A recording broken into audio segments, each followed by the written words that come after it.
meine Lieben, heute geht es um diesen W140 500er SEL. Den werde ich euch kurz mal vorstellen und komplett durchchecken, in was für einem technischen Zustand der sich befindet. Und was alles gemacht werden muss, um den wieder fit zu machen. Viel Spaß!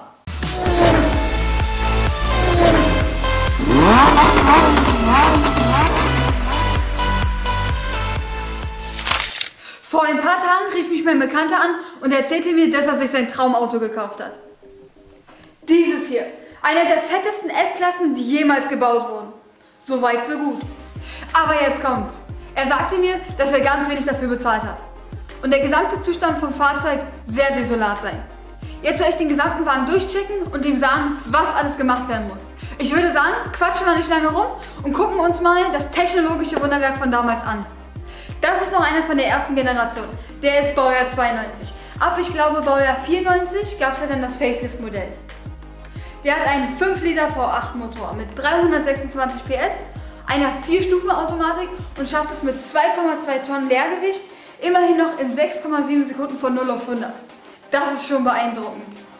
Fangen wir auch gleich hier vorne an mit dem Check. Da sieht man schon, dass der Vorbesitzer hier einen Treffer hatte. So wie es aussieht, ist er wahrscheinlich gegen eine Laterne oder einen Pfeiler gefahren. Das sieht man daran, weil sich das Blech nur hier in der Mitte nach innen verformt hat.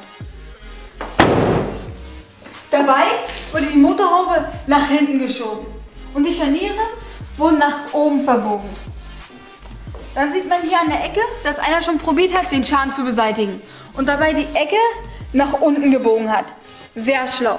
Aber ist nicht schlimm, ich würde die Motorhaube gegen eine gut gebrauchte austauschen. Also schreiben wir gleich auf die Checkliste, einmal gebrauchte Motorhaube und den Träger für die Stoßstangenbefestigung instand setzen.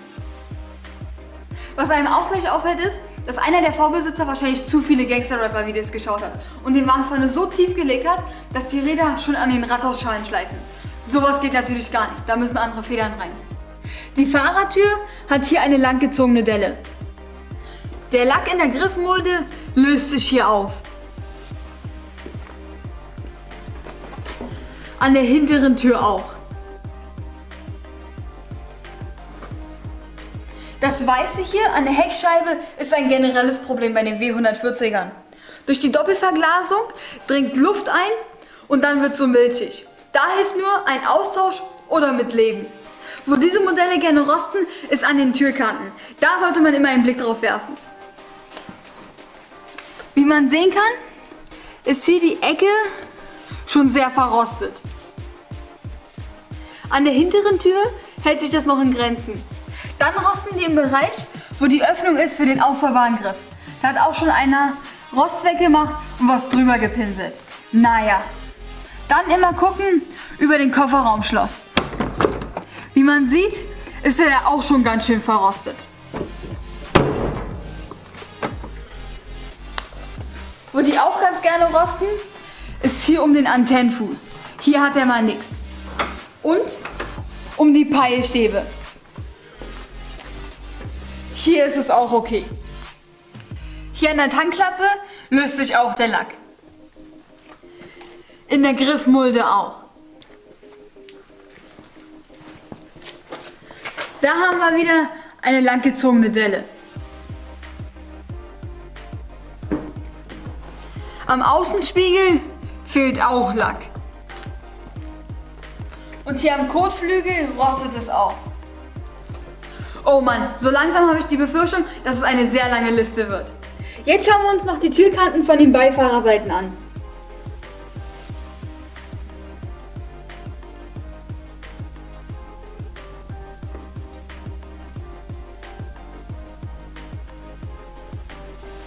Die sehen noch ganz gut aus.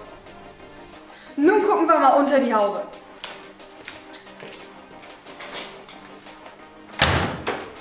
Und schauen uns mal den fetten 5 Liter V8 Motor an. Aber bitte keinen Schreck kriegen, ich hatte schon mal die Haube offen. Und sowas habe ich noch nicht gesehen. Jedenfalls nicht bei so einem Fahrzeug. Ein Sportluftfilter. Sowas kenne ich eigentlich nur von Hobbytunern, die sich aus Geldmangel kein richtiges Tuning leisten können. Apropos Geldmangel. Hier ist auch noch eine Autogasanlage verbaut worden.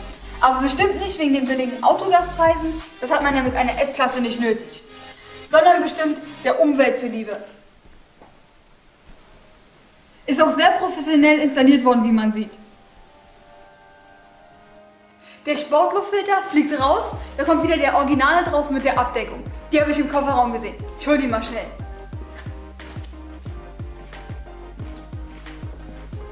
Den Kofferraum muss ich euch unbedingt nachher noch zeigen. Da kriegst du Angst. Aber erstmal zur Abdeckung mit integrierten Luftfiltern.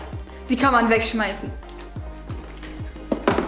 Da hat so ein Superbrain große Löcher reingeflext, um ein lauteres Ansauggeräusch zu erzeugen. Hat ihm wohl nicht gereicht? Darum der Sportluftfilter.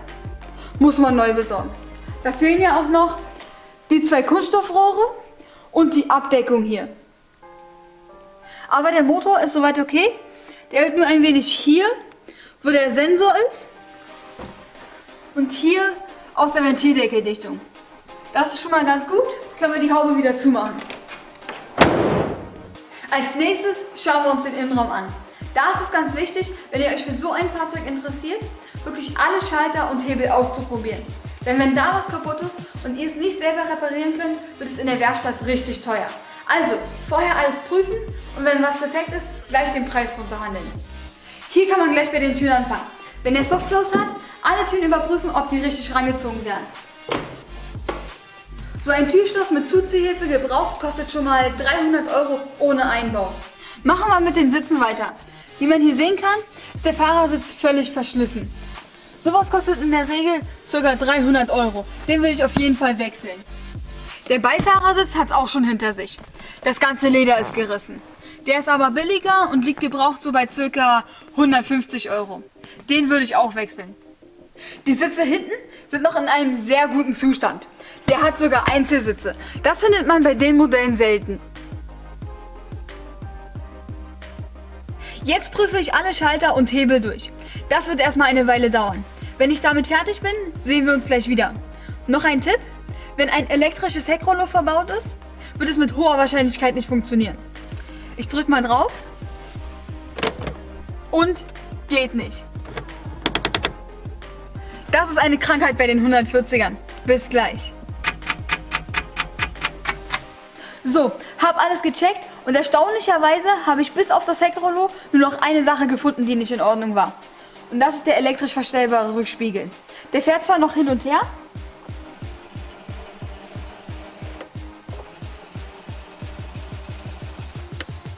aber ist leider innen gebrochen und muss getauscht werden. Jetzt schauen wir uns mal den Panzer von unten an. Hoffentlich ist er dann in einem besseren Zustand. Habe ich ja fast vergessen. Ich wollte euch ja noch den Kofferraum zeigen. Kommt mal schnell mit.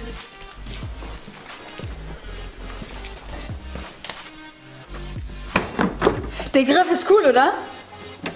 Schaut euch das mal an. Das sieht ja aus, als ob man mit einem Tschernobyl-Reaktor spazieren fährt. Unglaublich.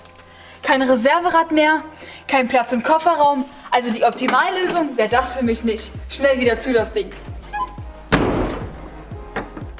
Der Wagen ist halb oben. Jetzt prüfe ich erstmal Reifen, Bremsen, Stoßdämpfer und Lenkspiel. Fangen wir gleich mit den Reifen an. Die sind von 2004. Die müssen auf jeden Fall neu. An den Reifen kann man erkennen, dass die Achsgeometrie nicht stimmt, weil der Reifen außen mehr abgefahren ist als innen. Der Sturz stimmt nicht. Da muss auf jeden Fall eine Achsvermessung gemacht werden. Als nächstes schauen wir uns die Bremsscheibe an. Da sieht man schon eine deutliche Kante. Das kann man mit der Kamera schlecht filmen. Aber das bedeutet, die Bremsscheibe ist schon ziemlich verschlissen und sollte erneuert werden. Und die Bremsbeläge kommen dann sowieso neu. Die Stoßdämpfer müssen auf jeden Fall neu. Der Staubschutz löst sich auf. Das Gummilager ist schon völlig porös. Und beim Fahren merkt man schon, dass der durchschlägt. Jetzt prüfe ich noch das Lenkspiel. Da bewegt man das Rad leicht von links nach rechts hin und her. Da merke ich schon ein Spiel. Könnt ihr das Spiel sehen? Der Spulstandkopf muss erneuert werden. Hier wollte ich euch noch zeigen, wie stark der Reifen am Inkotflügel schleift. Durch das Tieferlegen. Das ist ja schon nicht mehr lustig. Auf dieser Seite hier muss ich ja nur das Lenkspiel prüfen, da die Bremse und die Stoßdämpfer neu müssen. Und bei Bremsen und Stoßdämpfer müssen immer beide Seiten erneuert werden. Hier ist das Lenkspiel okay. An der Hinterachse sehen die Reifen ja noch schlimmer aus. Das Profil ist genauso ungleichmäßig abgefahren wie vorne. Ich vermute ganz stark, dass sie mal von vorne nach hinten getauscht wurden. Die müssen auf jeden Fall auch neu.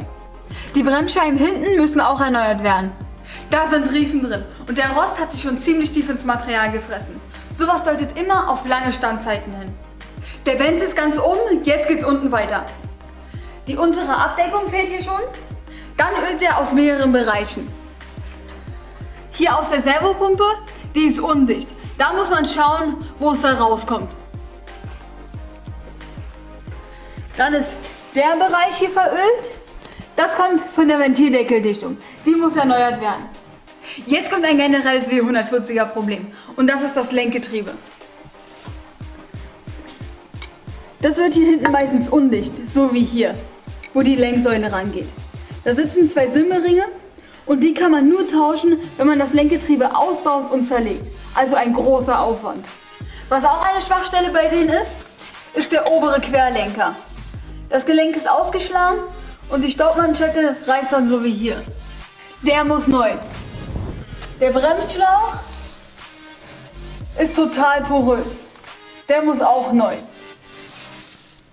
Die Koppelstange ist total fertig, muss auch ersetzt werden. Und das Traggelenk wurde schon mal erneuert. Dann wenigstens etwas. Dann geht's hier weiter. Die Querlenkerbuchsen müssen auf beiden Seiten neu. Das obere Traggelenk muss auf der Seite hier auch erneuert werden. Genauso wie der Bremsschlauch, die Koppelstange und hier noch das untere Traggelenk. Hier ist die Staubmanschette kaputt. Kommen wir mal kurz zum Automatikgetriebe. Das schwitzt hier ein bisschen, aber alles noch im Rahmen. Da ist hier von Mercedes ein Lifetime-Öl drin, das eigentlich nie gewechselt werden braucht. Aber es wird geraten, es doch alle 60.000 Kilometer zu wechseln. Dann hält das Automatikgetriebe länger. Das würde ich hier auch wechseln. Dann sollte man alle Sprit- und Bremsleitungen von vorne bis nach hinten auf Rost überprüfen. Diese beiden hier kann man wegbauen. Die waren mal für das hydraulische Fahrwerk da. Das ist aber von einem herkömmlichen Stoßdämpfersystem ersetzt worden. Hier ist es schon ganz schön angerostet. Das sollte man entrosten und mit Rostschutzlack streichen. Hier auch. Jetzt sollte man hier hinten alle Achslager, Gummilager und Manschetten überprüfen.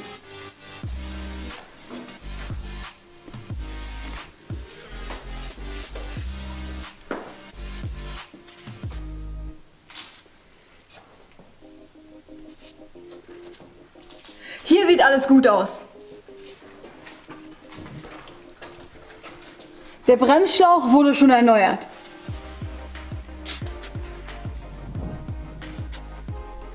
Hier ist es okay.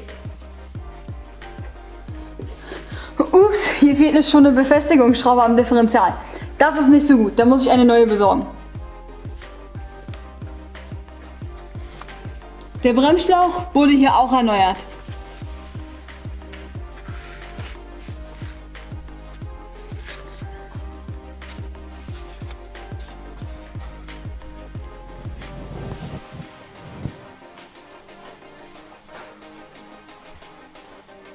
Hier ist es soweit alles okay. Was ich hier noch machen würde, ist die Hinterachse und das Differential entrosten und mit Rostschutzlack lackieren. Dann überprüft die Auspuffanlage von vorne bis nach hinten auf Rost und Undichtigkeiten. Hier hat wohl einer die Katz neu eingeschweißt. Warum auch immer. Da sagen die Leute immer, meine Schweißnähte sind schlecht. Naja. Aber dicht scheint es ja zu sein.